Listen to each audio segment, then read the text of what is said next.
क्या आप जानते हैं कि प्रोस्टेट कैंसर आदमी में होने वाला सबसे कॉमन कैंसर है?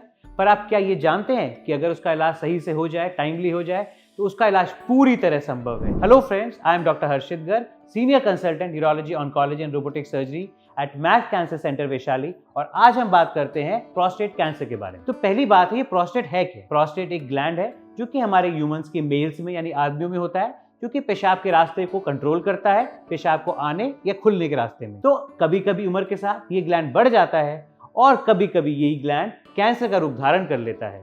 अब क्वेश्चन ये है कि इस ग्लैंड से या किस कैंसर से बचे कैसे? जब भी हमें कोई पेशाब में दिक्कत हो, जैसे कि पेशाब बार बार जाना, पेशाब में काफी जलन होना, रात को 12 पेशाब के लिए उठना, पेशाब की धार कमजोर होना या पेशाब में खून आना, यही सब लक्षण प्रोस्टेट कैंसर के हो सकते हैं। और जब भी हमें कुछ ऐसा हो तो हमें अपने डॉक्टर से एकदम मिलना चाहिए। अगला क्वेश्चन ये आता है कि आखिर ये प्रोस्टेट कैंसर होता क्यों है?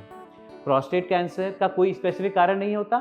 यदि आपकी फैमिली में किसी को prostate cancer, breast cancer, ovary cancer या कोई और कैंसर की हिस्ट्री है, तो फिर प्रोस्टेट कैंसर का रिस्क बढ़ जाता है। इसके अलावा अगर हमें प्रोस्टेट कैंसर के लिए सतर्क रहना है, तो हमें केवल एक मात्र ब्लड टेस्ट, जिसको हम PSA यानी प्रोस्टेट स्पेसिफिक एंटीजन टेस्ट कहते हैं, जो कि आमतौर पर आप कभी भी ब्लड टेस्ट दे सकते हैं, उसके लिए आपको खाली पेट होने की जरूरत नहीं है, और वो टेस्ट बता देता है कि क्या हमारे प्रोस्टेट में कोई दिक्कत है या नहीं।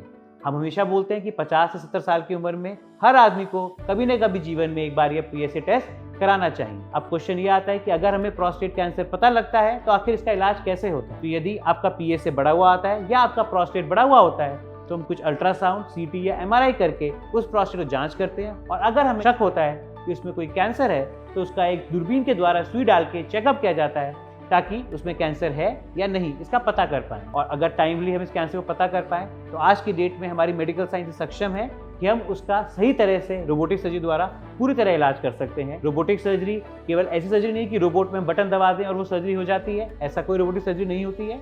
रोबोट सर्जरी एक दूरबीन की सर्जरी होती है, जो कि एक अत्याधुनिक सर्जरी है, जिसमें आदमी या सर्जन ही सर्जरी करता है, बट हम मोर प्रिसाइजली कम ब्लड लॉस के साथ बेटर विजन में ऑपरेशन कर पाते हैं, जिससे कि हम खराब हिस्सा निकाल पाते हैं और आदमी को बेटर फंक्शनल आउटकम्स दे सकते हैं। इसके अलावा radiation therapy, immunotherapy, chemotherapy, hormonal therapy, आज हमारे पास इतनी सारी चीजें अवेलेबल हैं, जिससे कि हम प्रोस्टेट कैंसर को सक्षम तरीके से जड़ से खत्म कर सकते हैं। तो फ्रेंड्स, यदि आपको कोई भी यूरिन रिलेटेड समस्या हो, जो भी प्रोस्टेट रिलेटेड हो सकती है, तो आज ही अपने यूरोलॉजिस्ट से संपर्क करें। So friends, I hope you found this video informative, and if you have any questions, any suggestions, we are happy to take you, and please type in the comment box. Thank you. Subscribe to our YouTube channel and press the bell icon to get the latest healthcare updates.